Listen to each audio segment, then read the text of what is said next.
I solve puzzles. I mean, I make puzzles up and I get to solve them. I decide what puzzles to solve.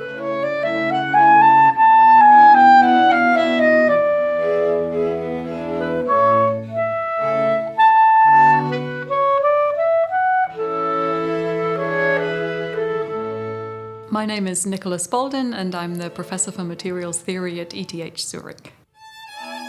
Tempo. That's what I think about when I think about Nicola Spaldin. Speed in her fingers while playing the clarinet. High pace when she's teaching and writing on the blackboard. Quick and actually also very funny when speaking to her students. You should have a periodic table either in your head or on your phone or in your wallet. Very good, someone pulls out a periodic table card. Or on the front page of your notebook. On your phone is a good one because, if you're at like a parties or something and you want to discuss the electronic structure of lead, and you just can't remember. If you can't remember, the next best thing is at least to be able to pull it out and.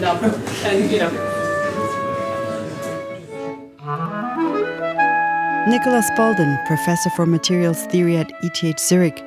Her research is in the spotlight of her science community and countless committees. Nikola has been awarded with loads of prestigious awards. And today she's in the spotlight of the ETH Podcast. I'm Jennifer Kakori, and right now I'm listening to a rehearsal of Nikola's chamber music ensemble in a meeting room on the ETH Hönkeberg campus during a short lunch break, right between teaching and working in the office. Nikola and other professors and researchers of the ETH are practicing the fourth movement of Mozart's clarinet quintet.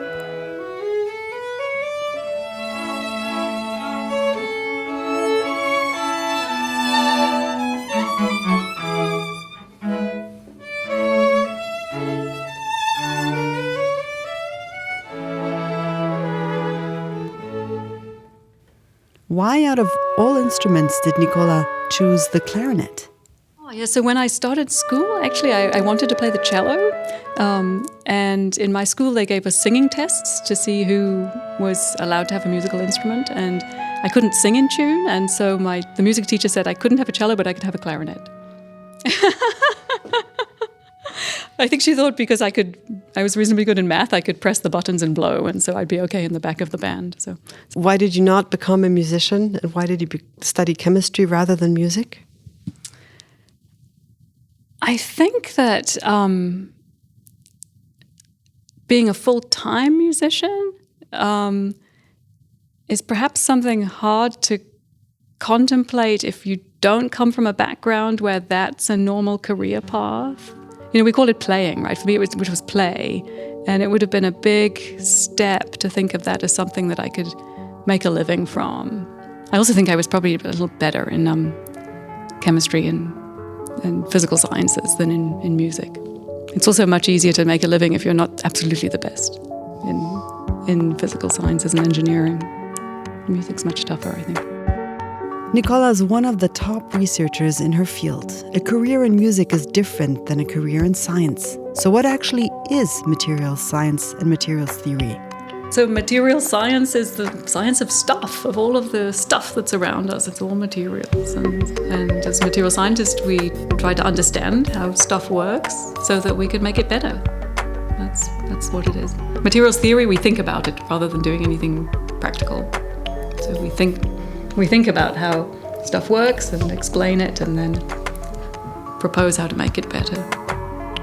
For over 20 years, Nicola Spaldin has been researching materials that were believed not to exist. The ETH professor has already received numerous prestigious international awards for this pioneering work. So a multiferroic is a material that combines ferromagnetism, which is just a material that has a magnetic dipole moment, north and south poles, like a compass needle. And you can reorient this material, the magnetism in such a material with a magnetic field. So it combines that kind of fairly standard magnetic property with what's called ferroelectricity, which is an electric dipole with positive and negative charges that you can control with an electric field. And so both of these materials are fairly standard. Ferromagnets are what you stick your shopping list on your fridge with, for example. They're in your compass, and I guess people don't have compasses anymore, but in an old-fashioned compass needle, in transformer cores, for example, of ferromagnets. And ferroelectrics are also fairly standard material. They're used as sensors and, for example, the little device you light your barbecue with, the spark that comes from a ferroelectric material. And in a multiferroic, it combines these two. And that's what's unusual about it? That's what's unusual, the combination of ferromagnetism and ferroelectricity. That's why we call them multiferroics. That's unusual, to have the two behaviors in the same material. Now, I said at the beginning of this episode, tempo was something that comes to my mind when I think about Nicola Spaldin. She's very down-to-earth, ready for anything. At the same time, there's also a modest and careful side to her during our interview. She doesn't really like it when I mention her fame. So I'm not sure that the concept of a science celebrity really exists. I mean, it's certainly never the case that I'm walking down the street and anybody would recognize me. So, I don't think there's that division between private and public. Yeah, no, I would dispute science celebrity as a term. I don't think. Maybe if Einstein was still alive, he would be recognized. But I don't think there's any scientists that the general public recognize by sight. So. But if you look up Nicola's name, you'll find loads of reports, films and articles online, and after just a click, it becomes obvious that Nikola is among the top scientists worldwide. She would probably debate that, but, well, yeah, I doubt so many media reports are exaggerated. To me, Nikola seems to do everything with ease, playing the clarinet, teaching and talking about her research. Is there anything she's not good at? Things I'm not good at. Well, I'd say there's only 3 things I can do. I can do materials physics, I play the clarinet, and I like to play in the mountains. I wouldn't say playing in the mountains is a talent. I just enjoy hanging out in beautiful mountain places.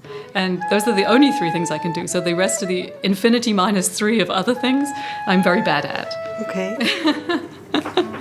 This is often written as T over the Fermi temperature, where this is obviously T. So to tell you something about myself, my math grades weren't really great. Same with physics and chemistry. For this podcast, I went to one of Nicola's classes on Hönkeberg. Content-wise, I'm still clueless about what she taught that day. I saw Greek letters, numbers, and diagrams on the blackboard. Even though I didn't understand anything, Nicola's enthusiasm in class was contagious. For the first time in a while, I felt like I wanted to go back to school and be taught by Nicola Spaldin herself. I wonder what keeps her going, where her motivation actually comes from. Per unit volume.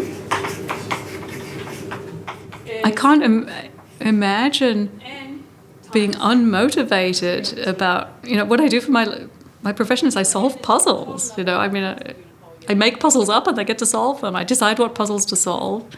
And so motivation is not really a quest. Nicola and her colleagues' groundbreaking research could trigger a revolution for our electronic devices and computers. Multiferroics are destined for ultra-fast, extremely small and very energy-efficient computers of the future. They could replace the silicon in chips for which today's computers and smartphones owe their computing power. One of my favorite multiferroics is bismuth ferrite. So it's a compound of bismuth, iron, and oxygen. It's magnetic from the iron. Of course, we know that iron is a magnetic material, and the very special chemistry of the bismuth is what makes it be ferroelectric. And so this is one of the first multiferroic materials that we developed. It actually existed before we started working on it, but it was not understood that it could be such a good multiferroic material, basically because historically good samples had not been made, so we had new techniques that allowed us to make very good quality bismuth ferrite, and also new theoretical techniques that allowed us to really understand how the ferroelectricity and the magnetism could coexist in this material. It's also a very nice material because it's completely non-toxic. So iron and bismuth is what you take when you have an upset stomach, and oxygen, of course, is what we breathe every day. So it's an earth-abundant and environmentally benign material. So actually, to be precise, it was bismuth ferrite that really boosted Nicola's career. It was, I think, the first really successful multiferroics. We tried some before then that were close variations, but didn't quite capture all of the properties. So we were able to show that it has a very large ferroelectric, very strong ferroelectricity at room temperature. The magnetism is also very strong and also at room temperature. It's not perfectly ideal. The magnetic properties are not exactly what we would like. We have to kind of trick them a little bit to do what we want, but it's almost as close as you can get to being an ideal multiferroic. And so it was almost a kind of model material for us in understanding the basic physics, and it's also now probably the most promising material in terms of applications. We are speaking about everything Nicola Spaldin does today. We heard why she plays the clarinet rather than the cello, and why she studied sciences rather than music. So where did all of this actually begin? So I grew up in the northeast of England in a small, well, not so small, kind of middle-sized town called Sunderland, close to Newcastle. So my family's not academic, but in school I kind of enjoyed everything. I guess I was kind of nerdy. But I liked science and math a lot, but I also liked other things. And then in the UK school system, one has to choose quite early, actually, to specialize. And I'm not sure how much I really thought it through. When I was 15, I chose the kind of science track. I enjoyed it, and yeah, I think also because I found it came quite naturally. I was one of those people who didn't have to work as hard as some to understand things, maybe, and so it's quite gratifying if you find something to be not so much of a struggle. So. After graduating from Cambridge, Nikola lived in the US much of her life. When I moved from the UK to California to study for my PhD, I think I had not anticipated that there would be such a culture shock. I thought that linguistically the countries were the same, which even that's not really the case, even though the formal language is English. The colloquial language is very different in the two places. So even as a native speaker, communication is different. And then she moved to Switzerland 8 years ago.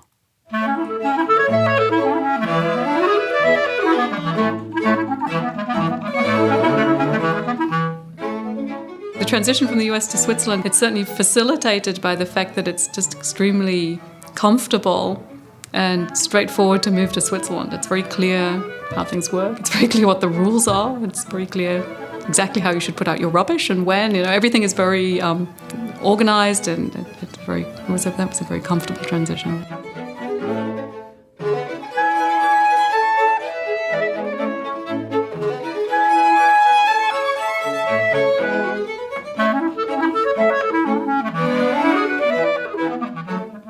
Nicola's somewhat working on a technological vision. Her research might change the future of electronics. When Nicola is teaching, she uses all kinds of devices. No surprise that she uses an interactive online tool, but also the old-fashioned blackboard and an overhead projector with neatly handwritten foils. Nicola asked her students to ask her really hard questions. I think the students are sometimes a bit surprised, or it's good for the students to learn that sometimes I don't know, they have questions and I just don't know the answer, and then we can try and find out, or maybe somebody else in the class does know, because there might be another student who did a research project in that really specific topic. Mm-hmm. So yeah, maybe that's something a little strange for students to see, that often their professors actually don't know. It's a good thing to learn. Yeah, I'd never heard that actually, because I was so concentrated on little. But we should be more mezzo piano rather, I think, maybe. And these guys more mezzo forte. Yeah. Playing music is about learning a piece and not only playing in tune, but also finding a way to play in sync with one another. Here, as a clarinet quintet. One makes mistakes, practices again, until it sounds right. It's a measure-by-measure process. What about science? How important is it to get things wrong to actually move forward? Oh, I think most of the time we get things wrong. Well, most things, maybe not wrong, but most things don't work, or most ideas turn out to be not right. And I think I think it would be maybe it's not important. If we could be right all the time, that would be great. But it's almost never that one comes up with a good idea every time. There has to be a lot of bad ideas to come up with some good ones. And I think if we have an idea and we do some calculations or we do an experiment and we find that the idea was wrong, this is also extremely important because it means we learn something new. If we have an idea and we confirm it, it's in some ways a little bit less interesting because we don't learn anything new. What we already thought was correct. So I like it very much when my students prove me wrong. One thing that fascinates me about you, observing you teaching or playing an instrument or watching videos about you, is that when you do something, you're extremely focused. It's like you have some kind of a Ritalin button, like you don't need Ritalin. As if you just know you can really focus and you don't see anything else except for what you're doing. Is that something that you worked on, or is it just something that you have? I think that's probably true, that I can be quite single-minded, yeah. But single-minded sounds negative. I mean it in a very positive way. Yeah. And I think I can focus well. I think I manage my time very effectively also. Going back to the prizes, to all the awards that you got, is there also a downside to winning so many awards and being in the spotlight?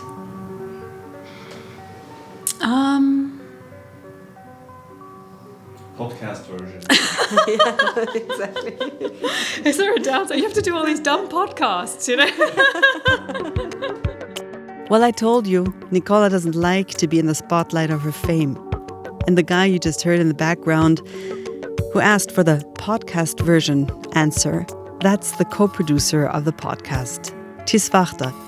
But now back to Nikola and possible downsides of the upside of awards. I guess it's a little hard one has to be sure to not get distracted. And I guess if one had a tendency to have a huge ego, it could really get stoked very strongly and really fueled by it. Yeah, I'm not sure. I mean, certainly there are many advantages. So the recognition, of course, makes it easier to secure funding and to attract really excellent students in order to do one's research. Being able to stay focused and continuing to be able to carve out research time does become harder. I'm not sure how much of that is connected with awards, but just as one becomes more senior and there's more demands on your time, and both in terms of administration and setting research direction and policy, and also in lecturing and attending conferences, and that is probably, I don't want to use the word worse, there are probably even more requests the more well-known that someone is. So I'd say it does get harder and harder to reserve time for thinking. How about the note? Can you Speaking about time and tempo, Nicola's days seem to have more hours than, let's say, mine. Maybe it's because her tempo is high and yet she's extremely focused when she does one thing, be it teaching, researching, climbing, or playing the clarinet. Yes, the rehearsal was a lot of fun. It's always fun to play. So I'm not sure sometimes how much we actually rehearse and how much we just play, but it's very fun to play.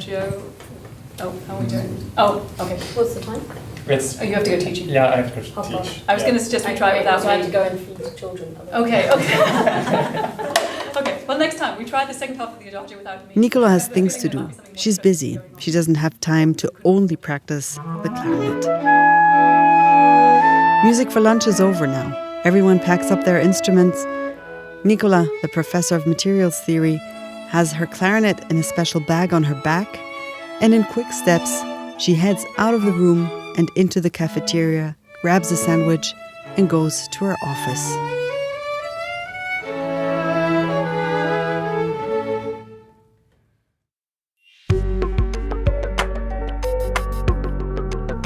In this episode of the ETH Podcast, you heard Nicola Spaldin speak. She is the professor of materials theory in the Department of Materials at ETH Zürich. She is also the one who played the clarinet in this episode. And my name is Jennifer Kakori. I produced this podcast together with Ties Wachter's Audio Story Lab and with sound designer Luki Fritz.